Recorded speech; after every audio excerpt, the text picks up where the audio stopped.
Alright, so we're going to begin Parashat Bo tonight. Parashat Bo is a very significant parasha, not only because this is the parasha where Am Yisrael begins the Geulah, begins the redemption, but also because we have several important mitzvot that are in this week's parasha. And we're going to talk a little bit about that. Why does Hashem want to already give them commandments, mitzvot, at this point in time? They haven't even received the Torah. Just because they're about to go out, what is the connection of these mitzvot, for example, the mitzvah of tefillin, to the redemption process? Why do they have to have these particular mitzvot in the very, very beginning?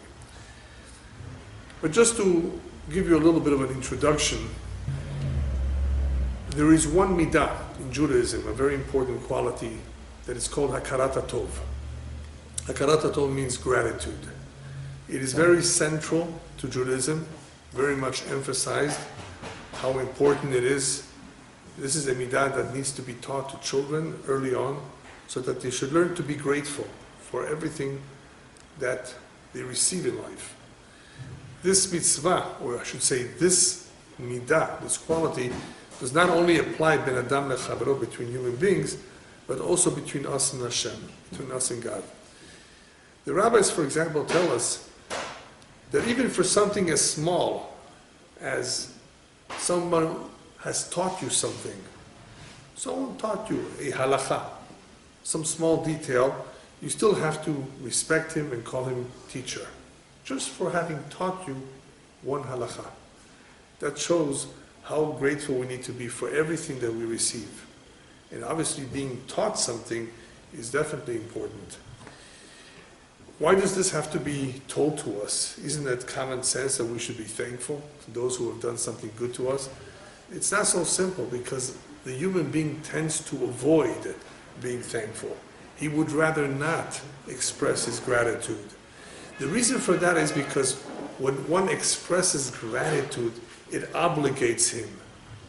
He feels that he's being connected to someone else, and he doesn't necessarily want to be connected to someone else. So people therefore would rather not express that gratitude to someone else. Now when it comes to Hashem, Hashem does want for us to be connected to Him. It is very important that we stay connected to Him. And this gratitude is simply something that we have to recognize as they did something good with you. You need to acknowledge that. Because by acknowledging that something good was done for you, hopefully you will learn from that that is the way that you should act with others, that you should be kind towards others and do that which is good, a favor from time to time for others. That is how I explained the mitzvah of hashavat alidah. There's a very interesting mitzvah in the Torah called returning a lost object. You find a lost object, and this is in a community where this possibly belongs to one of the members in the community. You don't know who. There are instructions how to go about returning this lost item. People have to, of course, identify it. You have to announce that you found something. But why did that person lose the object to begin with? Remember, we believe that everything happens for a reason. Somebody lost it for a reason, somebody found it for a reason. Why would that individual have lost it? So look at the Hebrew word avedah. The three important letters of avedah, the root of the word lost object, is aleph, bet, daled. Isn't it interesting that they're in sequence? Except that you're missing one letter, the gimel. Aleph, bet, gimel, dalet. There's no gimel in Avedah. There's aleph, bet, and dalet. Okay. What does that tell you? Without getting into the word Avedah, what those letters mean, I explained that the fact that the gimel is missing, and the gimel stands for gimilut chasadim, acts of kindness. Perhaps it is telling us something. The reason why this object was lost is because someone will find it and hopefully return it to you, and he will show you what it means to be kind, to care, to be concerned about someone else. You may have lost it perhaps because you were missing the gimel. The one who lost the object perhaps lost it to begin with because he was not kind. Perhaps he needs to learn a lesson in kindness. Somebody else will make an effort, go out of his way to find you, return it to you, so that you can learn what it means to be kind to others. You have individuals who are not only ungrateful, mishalmim ra'at tahatova. Instead of being grateful, they do something which is not nice. They harm you. It's one thing not to be grateful, it's bad enough, but to do something bad, to do something negative. The rabbis therefore warn us, Bor sheshatita mimeno mayim, al tizrok boregev, a well that you drank water from, be careful, don't throw mud into it. You drank from it. Be careful not to throw mud into it. So we see there are many, many such examples where people have to be very careful to show that they're thankful for any favor that was done for them, and definitely to be careful not to harm the individual that was so nice to you. When we experience a miracle, in Judaism, we make an effort not only to say thank you to Hashem for the miracle, but also to express it openly and publicly. Sometimes, depending on if it was a big miracle or not, we make even a seudat hodaya. We express our gratitude to Hashem by making a Thanksgiving meal, a seudat hodaya. We don't just make a blessing, we don't just say thank you, we actually make a meal. What is this for? What is the meal for? Why do we have to publicize what happened to us? Well, first of all, we need to remind people that Hashem, Mashgiach al Olam, Hashem supervises the world, and it was through Him that the miracle occurred. It wasn't an act of nature, it wasn't by chance, it wasn't a coincidence. We don't believe in these things at all. So we want to emphasize, we want to remind people who will hopefully participate in this meal, miracles occur. They really occur because there's a divine hand that runs this world. And it's only because of Him that this miracle occurred. So we want to bring this out. We want to recognize it. We want to thank Hashem. We want people to learn from this that this is what they need to do if something similar were to happen to them. Not only that, the rabbis also tell us that if you went through a potential dangerous situation, potential, it wasn't a real danger, it was no miracle, but there was a potential for a danger, when you come out of it, you say Hagomel. Remember? Special blessing, Hagomel Chayavim Tovot. For what kind of situations? Just a few examples, the typical ones. You came out of prison. Yeah, that could have been dangerous. Right? You went overseas, like you traveled through the desert, you traveled through the ocean. These are potential dangerous places. Or one who was very, very sick. He was in the hospital. He went through major surgery. These people need to say Hagomel because they were in a potential danger. So the rabbis remind us, listen, you have to be thankful that you came out of it alive, that nothing happened to you. Now during the days that we had the Bet HaMikdash, that we had the temple, there was something called Korban Todah, a very special sacrifice. An animal was brought as a sacrifice to give thanks to Hashem. It's a very interesting sacrifice because when one brought this animal, he also brought along with it 40 breads. 40 breads. 40 breads, yes, because you had to finish all of this in a very short period of time. In order to do that, you'd have to invite a lot of people to eat, to finish all that food. And all those people would be present and you would share with them what happened with you. They would hear about the miracle. So during the time we had a temple, when the sacrifice was brought, this sacrifice was called Korban Todah, of thanksgiving to Hashem. We reminded those who were participating that Hashem listens to our prayers as well. Prayer is something that people underestimate. Yes, Hashem, who is above, He may be distant from you, as what you may think He's distant, but He's not so distant. He's everywhere. He listens to you. He's involved in your life. He protects you. He saves you. All of that comes out through the discussion about the miracle that this individual experienced. He talks about it. Imagine if all the Holocaust survivors shared with us what they experienced, the miracles, and each one could write a book. Not all of them like to talk about it. There's countless miracles, and rabbis tell us there are miracles that occur every day that we're not even aware of. He performs them on his own. He knows about them. We may never find out about them. But the moment we wake up, we already say thank you. Modeh ani lefanecha. That's the first thing we say when we wake up. You woke up. Some people didn't wake up. You woke up. Hashem restored life into you. You had hopefully a good night's sleep. We recognize that. We come out of the bathroom. We say a special blessing that Baruch Hashem, the plumbing is working. By some people, that plumbing is not working. Could you imagine if there would, God forbid, be a stima, a blockage somewhere where there should not be a blockage? What this can do to the body? There's all kinds of things that we just take for granted. But the rabbis tell us, don't take it for granted. Be thankful, be grateful, and say so through a blessing.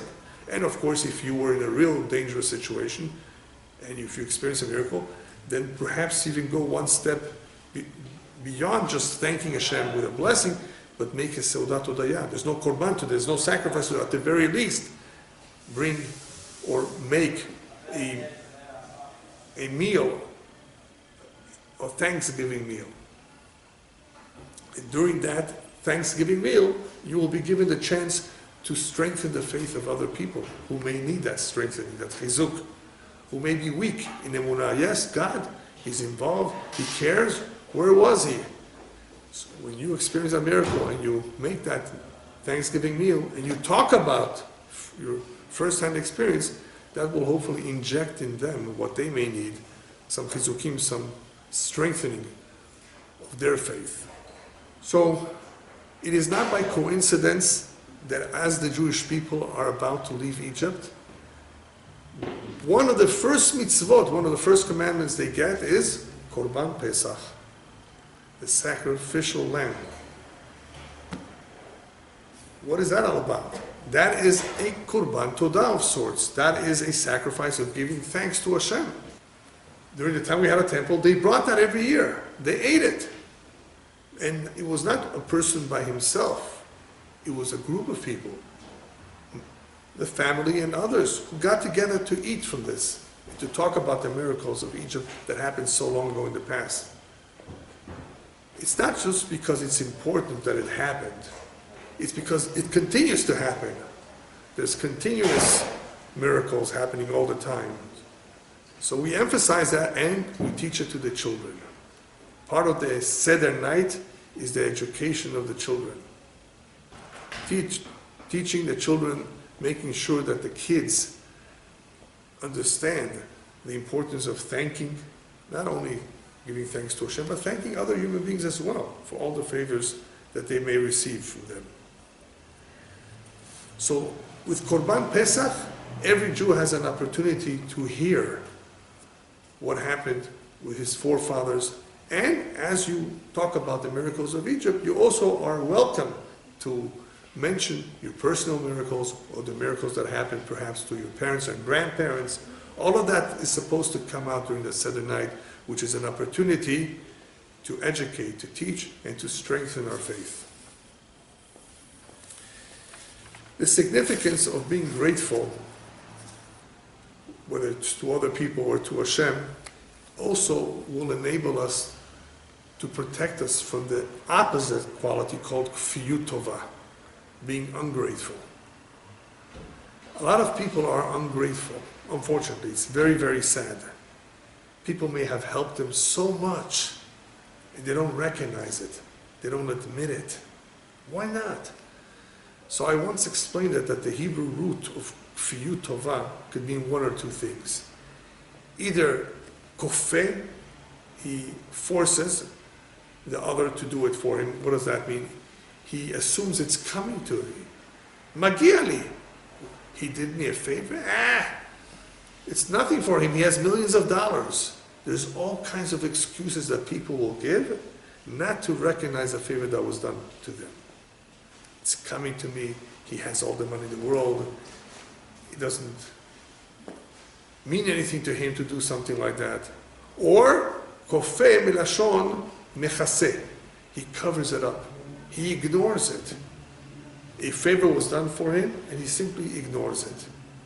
So the word kfiyut tova in Hebrew, which means ungratefulness, it means you think it's coming to you, and therefore you don't acknowledge it, or you simply want to ignore it and cover it up, as though nothing happened. Either by minimizing it, or by simply not paying attention to this important fact that somebody did something for you. Somebody went out of his way perhaps, worked very, very hard to help you, to do a favor.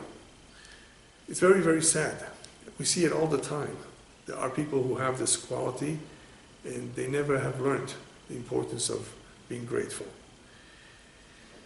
The reason why the Jewish people are beginning to do mitzvot at this juncture is not only to be able to connect with Hashem, which is what a mitzvah does, it connects us with Hashem, but also because the rabbis tell us, Hasatan mekatreg b'sha'at sakana. The Satan accuses the individual at time of danger. When one is exposed to danger, his books, his ledger is open in heaven. And they say, should we perform a miracle for him or not? Does he deserve it or not? He's in danger. Remember, if you're not in danger, then your books will not be open until Rosh Hashanah, the day of judgment. But when a person is in danger, he's in the hospital, any kind of risk, any kind of danger, you should know that the books are open because they may need to perform a miracle to save his life. Should we do it or not, depending on if he has enough merits. So therefore, the Satan, during that time, will be mekatreg, he will accuse. Why should we perform a miracle to him? He has too many sins on his record. And that's what he did in Egypt. God, you're about to split the Red Sea. You're about to do all these miracles for the Jews. But they were immersed in idolatry just as much as the Egyptians. Of course, God eventually answered the Satan. How could you compare? The Egyptians did it voluntarily. The Jews did not do it voluntarily. But anyway, in the meantime, there was an accusation.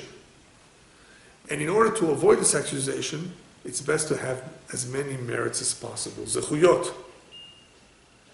Merits. How do you get merits? Hashem says, I'm going to give you commandments. You're going to observe commandments right away. As you're preparing to leave Egypt, you're already going to have mitzvot. So you see what these mitzvot do? Not only do they bring us closer to Hashem, they act as merits. The more mitzvot, the better. The significance, however, of the mitzvot at this stage already is also for another very important reason. Judaism is not like other religions where if you have a good heart and you just believe, that's fine, that's enough. You have to perform. It requires deeds. Observe the mitzvot. It's not just having a good heart. I believe in God. God, I believe in you. That's not enough. I pray to you, also not enough. You have to observe commandments. You have to be active. You have to contribute. And that's what the mitzvot are all about. It's contributing in a very meaningful way to this world. Now, obviously, we're not just talking about certain mitzvot that are real contributions in the physical world. There are also mitzvot that we do that build us. They're spiritual. Either way, they're contributions. They accomplish something.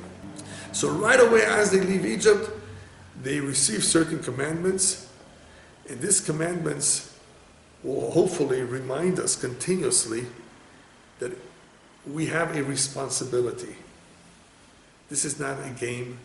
This is not an experiment. This is a real responsibility. So much in the world depends on us, because nobody else is going to do this.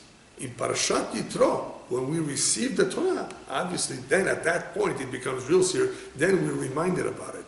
But we are being introduced into this. This is the lifestyle.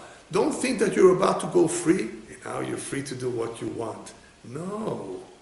You were slaves in Egypt to Paro, but now you're going to be servants of Hashem. That's a big difference. That was physical labor. That's not what life should be about, just physical labor.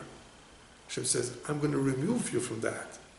I want you to be nonetheless occupied and committed and work in a different way. And for me, not for him. Not for Paro, for me. So they immediately are introduced into the concept of a mitzvah. When a Jew performs a mitzvah, what does he show? What does he demonstrate? Loyalty. I am doing this because I'm loyal. And the reason why I say this demonstrates loyalty is because most of the time we may not even understand the purpose of the mitzvah. What is this for? Not to steal, I understand. Honoring one's parents, I understand. There are certain mitzvot that are logical, common sense. But there are many, many mitzvot that are just decrees from Hashem. But when we perform them, at great cost sometimes, we show loyalty. So Judaism says, let's see if you're going to be loyal or not. You made a commitment, you said, Na'aseh v'nishma, that you will do, you will follow. Let's see. So this is the way that we demonstrate it. If you come along and say, but I have a good heart and I believe in God, how are you going to demonstrate it? That you are, in fact, loyal. A husband tells his wife, I love you. Prove it. Words are cheap. A lot of people say, I believe. That's not enough. Prove it. So when we observe the mitzvot, we demonstrate, we prove our loyalty. When we observe the mitzvot, we remind ourselves as well of that responsibility, of that commitment that we have on a regular basis. I would also like to add that when we observe the mitzvot, what we're doing in fact is signing the document. Imagine you have a contract with God, and we sign it every day. What is that signature for? What is it necessary to sign every day? Yes, it's a reaffirmation. It's a reconfirmation of the time that we signed on years ago in Har Sinai. So that is what we do when we observe mitzvot. We're basically confirming. We're signing our name to it. Yes, I believe in this. I will do so. I'm prepared to sign my name to this again. Because some people might claim, well, it was good for my father. I don't believe in it, God forbid. It was fine for him to do so if he wanted to. No. He committed for all future generations too. You can't just leave. So by observing the mitzvot, we make a very powerful statement. We're loyal to this. We're committed to this. We take this seriously. We're prepared to reconfirm what our forefathers signed onto. And that is the idea behind mitzvah tefillin, another mitzvah in this week's parasha. Interesting, isn't it? That in this week's parasha, we just have a few mitzvot, and one of them is tefillin. Tefillin? Tefillin, yeah. That the men tie the hand, the arm, tefillin. They put on the head tefillin. And these two tefillin, this set of tefillin, is not just put on, it's actually tied down. It sits well and tight on us. We're connecting to something in the tefillin. What's in the tefillin? Several things are in the tefillin. First of all, in the parshiot, in the actual parchments, there's mention of Yetziat Mitzrayim, that we left Egypt, the Exodus. There's mention of Kabbalat Ol Malchut Shamayim, accepting the yoke of heaven, Shema Yisrael. We're committing to that. We're connecting to it. So symbolically, when you tie the tefillin and put it on tightly, symbolically you are saying, I'm connecting with this. I believe in this. But there's something more. If you look closely at the tefillin, you will notice that the head tefillin has 4 sections, 4 independent parchments, 4 separate parchments. Whereas the hand tefillin is 1 box, 1 compartment, 1 long parchment of the same parshiot. What's the reason for the difference between the head and the hand? There could be various interpretations, but the Kabbalistic interpretation is as follows. When we put on the tefillin, we are committing all our senses to do the will of Hashem. How many senses do we have? 5. The sense of touch, the sense of smell, vision, hearing, and taste. We have 4 senses in the head and 1 sense in the arm, in the hand. So the hand has 1 compartment. The head has 4 compartments, corresponding to the 4 senses. We are committing by putting on the tefillin all our senses towards the service of Hashem. not for our self-gratification. A lot of people do things that please them, for their enjoyment. The mitzvot are not to please us, even though we may do them for the reward that we anticipate in the world to come, but that is not the ultimate goal. The ultimate goal is to please Hashem, to be loyal to Him. So here we're saying we're committing all those senses, our entire body and soul, to the service of Hashem. And when we do so every day, except for Shabbat and holidays, of course. Okay, if that's the case, that to be connected to God is so important, is the way to do it is just by putting on tefillin and by observing mitzvot? Is that how we connect with God? The answer is not exactly. All of this helps connect. Every mitzvah helps connect us to Hashem, because what is every mitzvah doing? Imagine you have a rope. A rope is made up of various or many strands, right? Many strands. The more strands, the thicker the rope. The thicker the rope, the stronger connection you could have. But what is the most powerful connection in this world that you can think of? It's called love. Love, ahava. The Torah reminds us the goal should be in connecting to Hashem, ve'ahavta et Hashem Elokecha, that you should love your God. B'chol levavecha, b'chol nafshecha, b'chol vodecha, in every way possible, with your heart, with your soul, with your possessions. What is love? People mistake love to be passion. Passion is passion, it's desire, that's not love. Judaism explains that the act of real love is the act of giving to another human being, giving to another individual, caring about someone, doing something for them. Ahava contains the root word hav. Hav means to give. So real love means to give of yourself to someone else. That act of giving is what connects you to Him. What belonged to you, He now has. He has something that was yours. You're somewhat connected. Imagine giving blood to someone. He has something of you. There is somewhat of a connection there. So what happens is that when you give to someone, you connect with them. There's also another form of connection. A hug, a kiss, all of this, or even a handshake. All of these are brief connections. They're not necessarily deep connections. They're not necessarily permanent connections. Real love is a lot more powerful than just a handshake, than just a hug or a kiss. The act of giving to someone else. If that's the case, that real love involves giving, love with Hashem, love to Hashem, love for Hashem involves giving as well. So when we observe a mitzvah, in a sense, we're giving to Hashem. So by observing the mitzvot, plus by fulfilling the halachta bidrachav, there's a special mitzvah called, you should go in Hashem's ways, which means that you should adopt His ways. Be like Him. He's compassionate, you be compassionate. When you emulate God's ways, compassion, sensitivity, and so forth, then you are connecting, because you are doing your best to be like Him, to go in His ways. This is the way that a Jew connects to Hashem. You find another idea that also relates to connection in the story of Adam and Chava. When the Torah describes Adam and Chava being intimate, it says, Vayeda Adam et Ishto, and he knew her.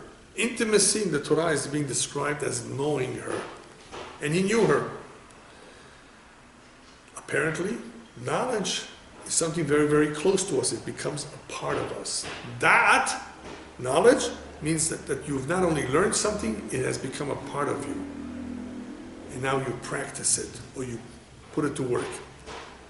So in the same way that intimacy forms a connection, when it comes to the connection with Hashem, how do you become intimate, so to say, with Hashem? By learning of the Torah. When a Jew learns Torah, he begins to know God somewhat, a little bit. So in the same way, intimacy is da'at or yediyah, to know. Here too, when a Jew learns Torah, he will know a little bit of God's ways. So you want to get to know Hashem? A little bit. Learn the Torah. How often should you learn the Torah?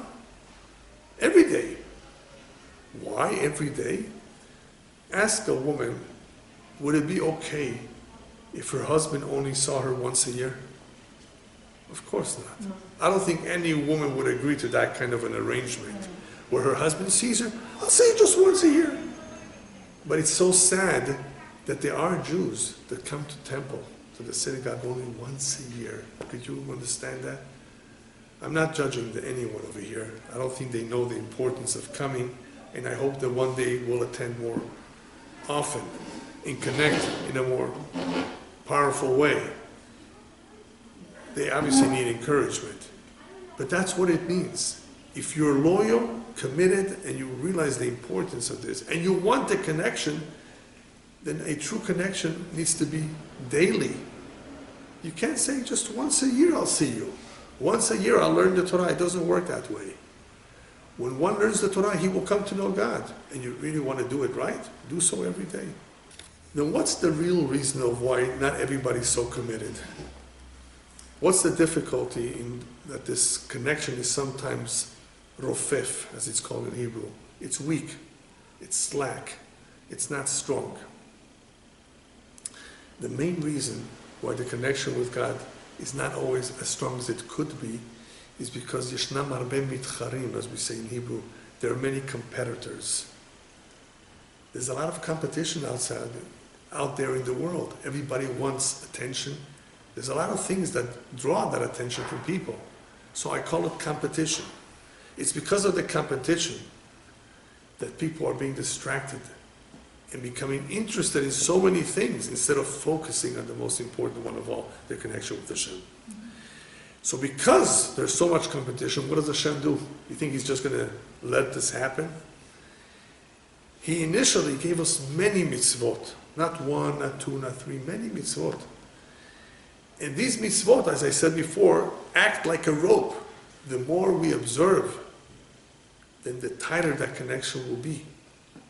The easier it will be to focus on Him. So if we follow the Torah properly, observe all the mitzvot, as many as we can, that are applicable to us at any given time, then we will form a very strong connection. The stronger the connection, the stronger the commitment. We won't be bothered or pulled by all the competition that's out there.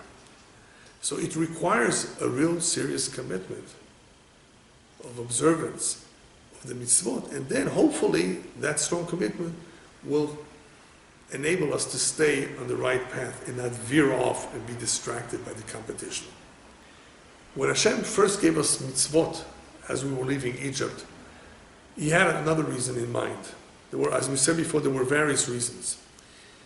What are these mitzvot going to do for us, other than just connect to Hashem and show that we're loyal and committed? Besides that, we have to remember that in Egypt they were immersed and exposed to a tremendous amount of impurity. Here we're talking about competition.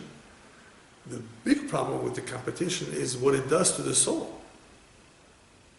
It can contaminate the soul. Here, the Jewish people, hopefully, will become a holy nation.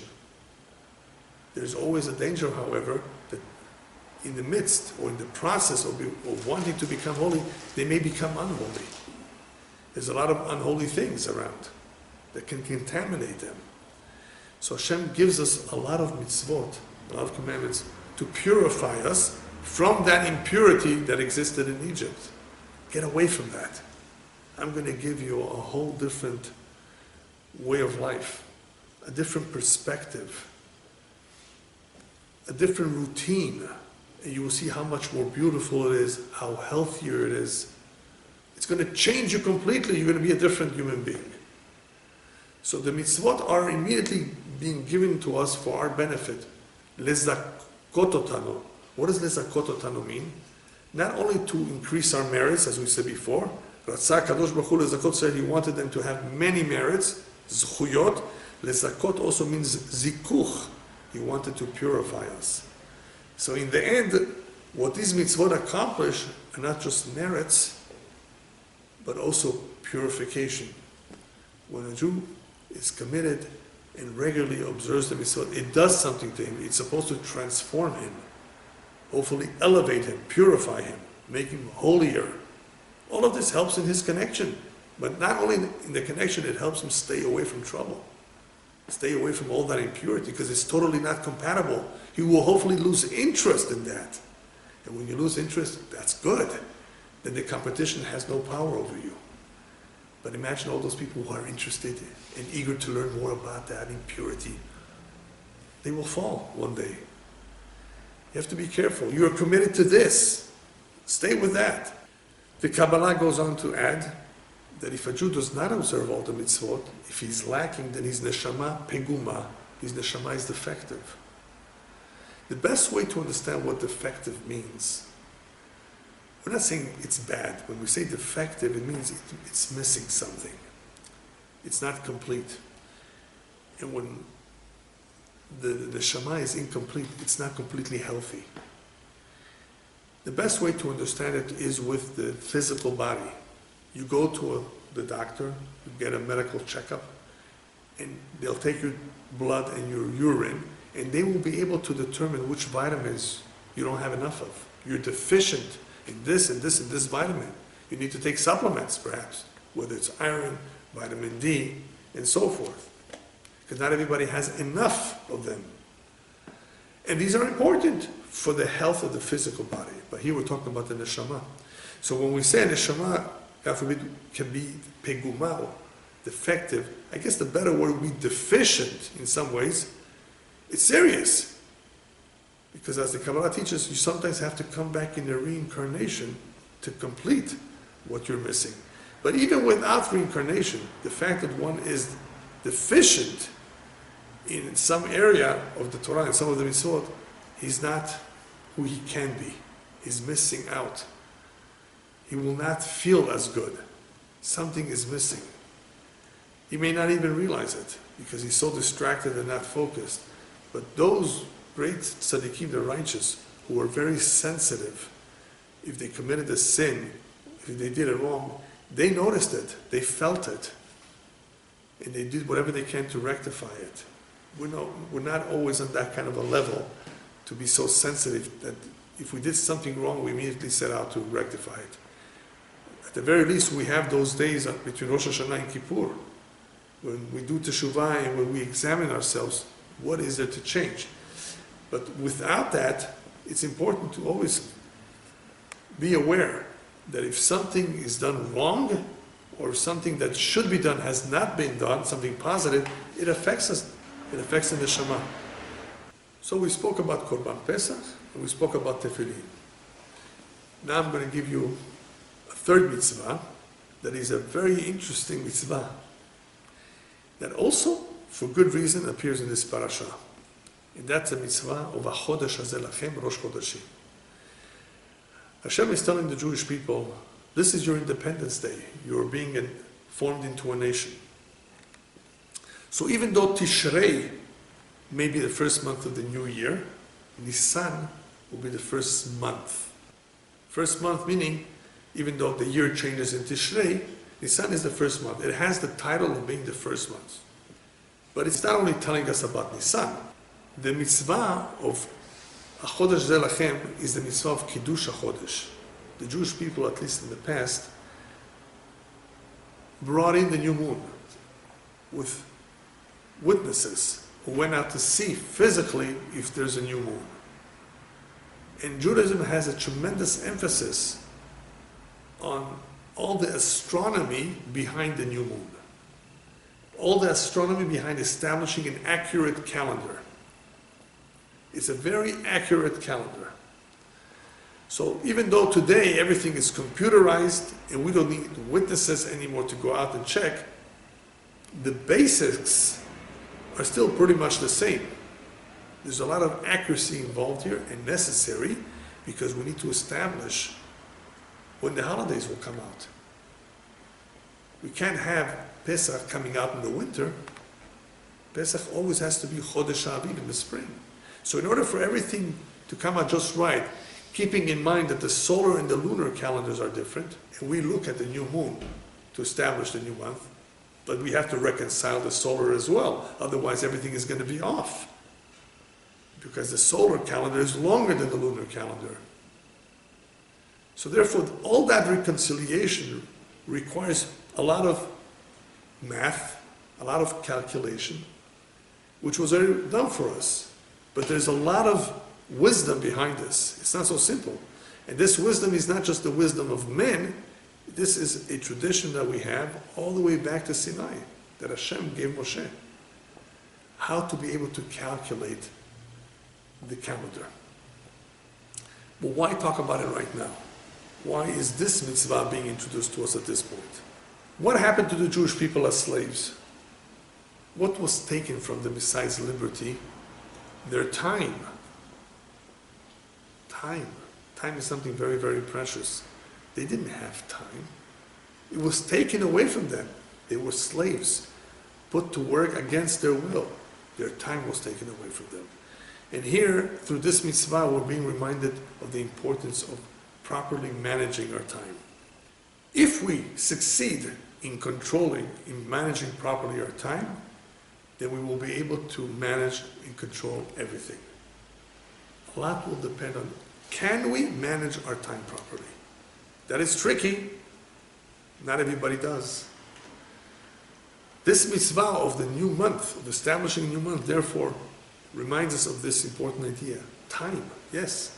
You're now celebrating a new month. So what? What's the big deal? No, it's about time. The time is going by. The years are going by. Make sure that you maximize this time. You only have so much of it. But not everybody is able to properly manage his time. What is this person called? A person who does not manage well the time. He's called an eved. He's called a slave. Why? There's only two kinds of people. Either you are a master or you are the slave. If you have no control, if you cannot manage the time, if you cannot control your instincts, then you are a slave. You're in that category. Either you control your evil inclination or it controls you. Either you control the time or it controls you. You know how many people are being controlled by the time? They're not controlling their time and not managing their time. Either you are the master or you are the slave. That's what it's all about. The Torah wants us to become real b'nei chorim, to be free. Free in the sense that we are somewhat in control over certain things. We're not in control over everything. But hopefully you will be able to overpower your evil inclination. Hopefully you will be the master. Because if you succumb and give in and let the evil inclination run your life, then you are his slave. And there are many people who are slaves. One of the most dangerous types of slaves is a slave of money. What does it mean to be a slave of money? Is to think about money all the time. That's what I mean. A slave of money. They worship money. Everything is about money. In order to better understand this, let's take a simple example. The lottery. Whenever the jackpot grows, $400 million. Big jackpot. All of a sudden, more people buy it. They each want to have a share of that big jackpot. If you read about the statistics of those who won the big, especially the big jackpots, many of them, their life was ruined as a result of all that money that they got at once. Some of them even committed suicide. They didn't know how to manage the money. Here we're talking about managing time, managing the money. Many people do not know how to manage the money. These people became rich so quickly, they don't even know what that money did to them. That money ruined their life, that money ruined their marriage. This is not one or two, many people. Their lives were ruined because of the quick win of so much money. Because they got their money in a sudden way, lots of it. their lives were ruined. What does that teach us? One who does not have any control over his money, the money will control him. I'm not even talking about the waste right now. I'm just talking how this influences negatively people. They don't understand what money is for and how it should be used properly. So they end up being slaves of the money instead of being masters of the money. When Hashem gave us the mitzvot, when He gave us the Torah, among other reasons, that was what the Torah was supposed to do: liberate us, make us into bnei chorin, free men, both physically and spiritual. That we should not have to depend on anyone, that we should be spiritually independent, meaning that we should have clarity of purpose. That is what the Torah is supposed to accomplish for us, if we observe it properly. But when we observe the mitzvot, we have to continuously remind ourselves that here we're bnei chorin. Yes, Hashem wants us to be free, but upstairs we do have a master to whom we're committed. As I said earlier, we're not completely free. To be free means to be able to observe the mitzvot properly, not to be contaminated by all these other outside forces that want to hijack us from our mission, that want to take us away from what we're supposed to be doing. That's where the Torah wants us to be bnei chorin. Don't be a slave to them. Be only a servant to Him. Remember, He is your master. He is the one that brought you into this world. He is the one that gave you everything. It is to Him that you are committed, not to anything else. Just to finish up, that is the reason why Chag Pesach, the holiday of Pesach, and all the holidays are so important. What happens during this holiday? During the holiday, we celebrate and we remind ourselves that this is Zecher Yetziat Mitzrayim, that this is all in remembrance of the Exodus of Egypt. When we talk about the Exodus, when we talk about the miracles and share it with others, you know what that will do? V'yida'atem ki ani Hashem, the Torah says. You yourself will know. You yourself will know. You're telling your children. What does it mean? You yourself will know. Because by telling it to others, by sharing it with our children, it reinforces our faith. If you keep quiet about it, then you're not going to say anything. You're not going to even focus on it anymore. By talking about it, by forcing yourself to share the miracles of Pesach, of any miracles with others, you yourself are going to be once again stimulated and reminded, oh wow, yes, I was close to death. God forbid, I was in an accident that was terrible. And thank God, you know, people who now visit Auschwitz, for example, or all these places where they may have once upon a time been, where they experienced some danger and they relive it, they go through something. I mean, they can't be completely indifferent to it. It reminds them of what happened to them. So that is why we need to talk about it. We need to share it with others and our children, because it will remind us as well and strengthen our faith. Today, these days, many people are being encouraged to take the flu shot. Have you heard about that? And there's an argument about it, whether you should or not, because some people claim that they've become sick only because they took the flu shot and they don't want to take it.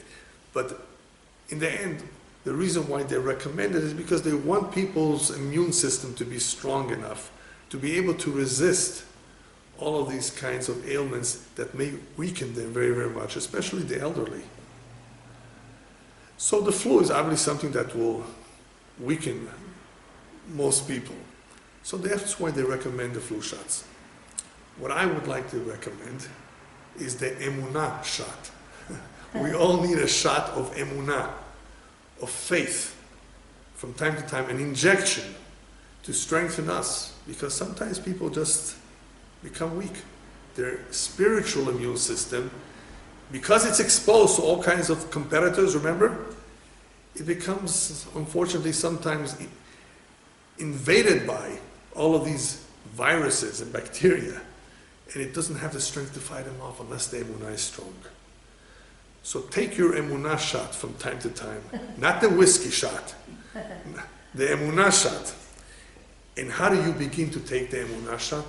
You'll be surprised. It begins even with the small details like kissing the mezuzah when you enter the house and when you exit the house. Small things like that. You kiss the mezuzah, you kiss the chumash, you kiss the siddur, the prayer book, the tehillim, right? You put on the kippah, you cover your head for the men. You do small things. This is not even written in the Torah. This is not an obligation, but this is good habits. What kind of habits? Habits that we form in respecting that which is holy. When we train ourselves to respect that which is holy, that will hopefully infuse us with the strength that we need to remain, B'ezrat Hashem, God willing, an Am Kadosh, a holy nation.